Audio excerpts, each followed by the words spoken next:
안녕하십니까. 전기신경질환科입니다. 제가 힘줄 파열의 자연 회복 과정에 대해서 유튜브에 제가 제법 좀 많이 올렸는데 아직도 잘 이해가 안 되시는 분들이 좀 있으신 것 같아요. 그래서 오늘 이 시간에는 미세 파열, 부분 파열, 소파열, 중파열, 대파열 이렇게 분류가 되는데요. 각각의 그 파열 특징에 대해서 제가 여러분들께 아주 쉽게 설명 한번 드려보고요. 어떻게 회복되는지, 그리고 치료법은 뭐가 있는지, 끝으로 수술은 꼭 필요한 것인가에 대해서 한번 언급 드려보겠습니다. 시작해 보겠습니다. 제가 굉장히 심혈을 기울여서 좀 만들어 봤는데요. 미세 파열, 부분 파열, 소, 중, 대파열에 대해서 설명을 한번 드려볼게요. 이 그림 자체 가지고는 여러분들이 이해하시기 좀 어려울 것 같아요. 그래서 제가 그림을 하나 그려놨는데 이렇게 그려봤습니다. 이게 근육이고요. 여기 빨갛게 되어 있는 부분이 힘줄 부분이다 라고 생각하시고 잘 이해해 보시기 바랍니다. 자, 먼저 미세 파열 한번 가볼까요? 미세 파열은 뭐냐면 어깨 힘줄 전체 사이즈에서 요만큼 틀어진 거예요. 그걸 미세 파열이라고 합니다.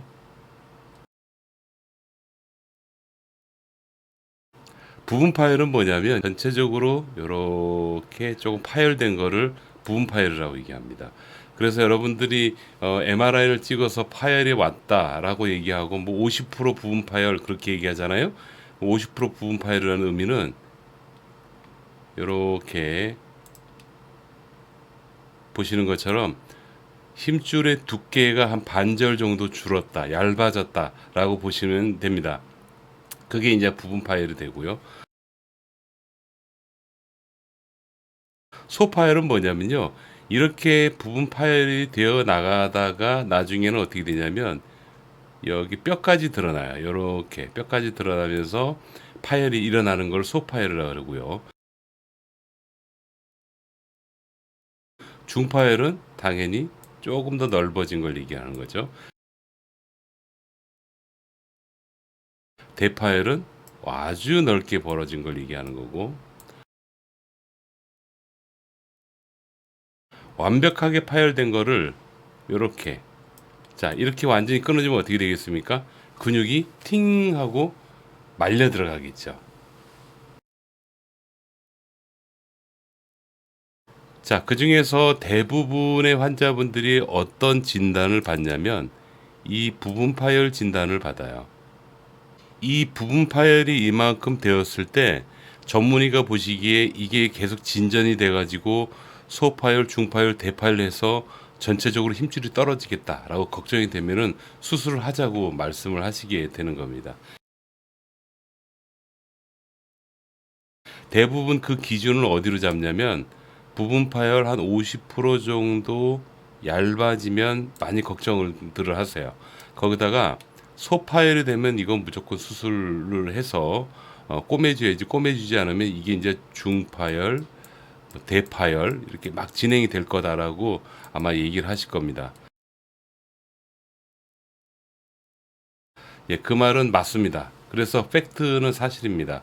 그러나 진실은 아니에요. 어떤 의미냐면 팩트라고 말씀드리는 거는 그렇게 될 가능성이 있다라는 부분은 사실이고요. 그렇지만 모든 사람이 다 그렇게 되지는 않는다까지 합치면은 그건 진실이 됩니다. 여러분 이해되셨어요?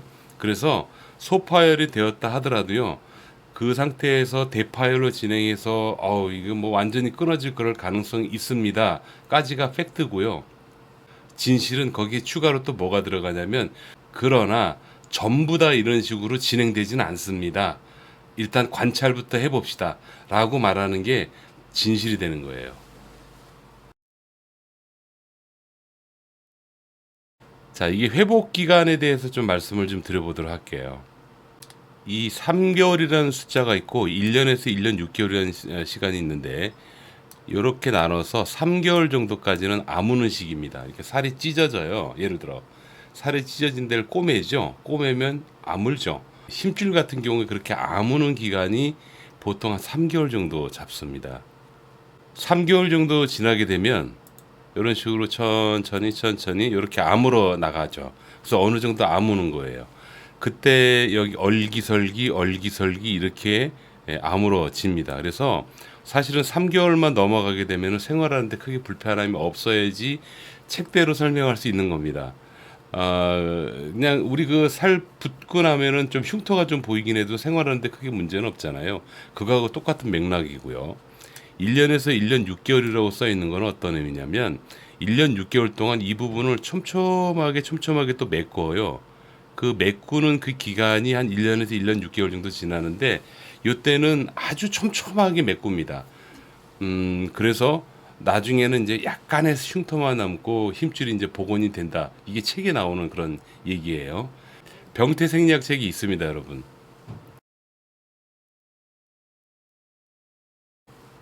그런데 문제가 있죠.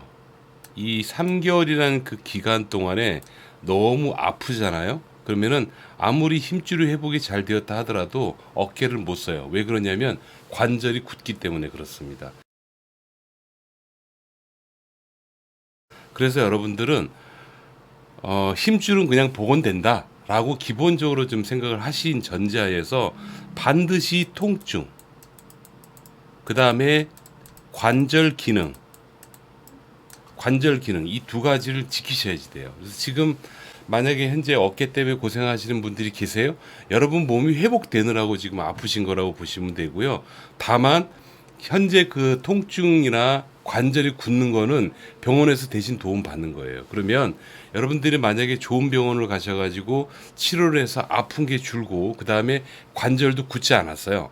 예를 들어서 그러면은 안 아픈 상태에서 관절도 굳지 않은 상태에서 몸은 3개월, 1년 6개월이라는 그 기간 동안 서서히 아물어 나가기 때문에 결국에는 안 아프고 좋아지게 되는 겁니다. 그런데 만약에 이 3개월 이 기간 동안에 여러분들이 병원에서 아무리 치료를 했는데도 계속 아파요. 그리고 아무리 열심히 치료했는데 관절이 굳어버렸단 말이에요.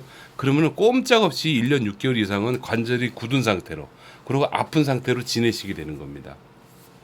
힘줄은 자연스럽게 회복이 된다는 거를 그냥 굳게 믿으시고요. 여러분 몸을 믿으세요.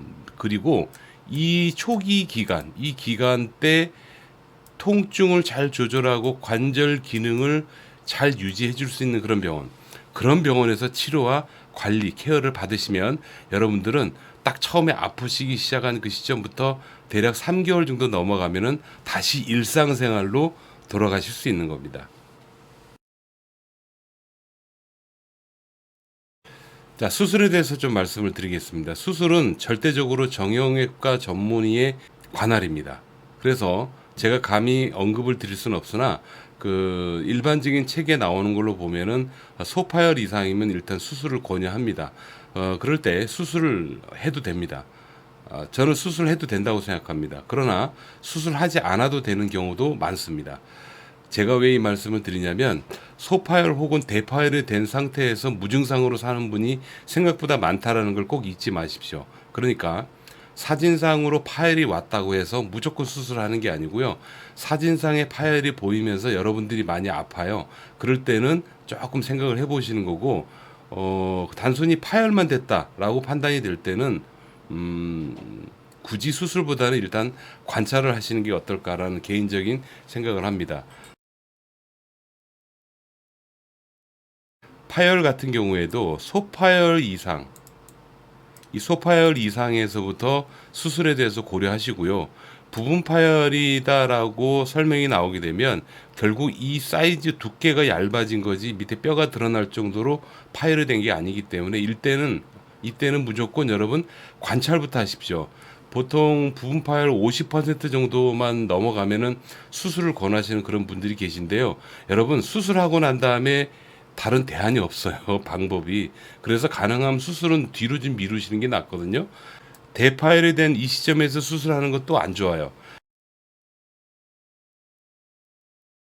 그런데 이 소파열 시점에서 무조건 수술부터 하고 나서 후회하시는 분들이 생각보다 좀 있습니다.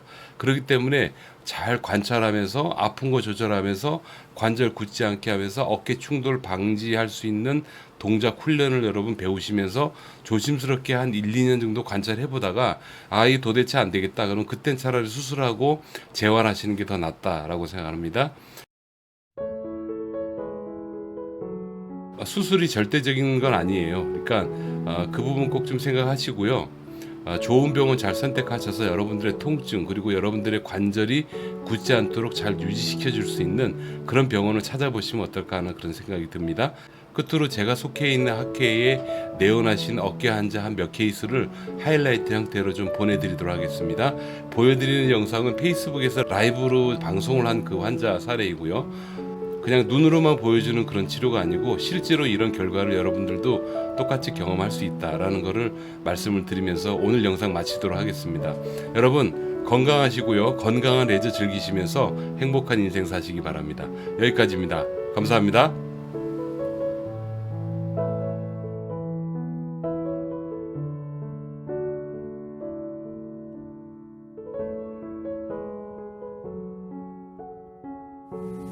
전체가 다 이만큼 부어 있는 거 아시죠?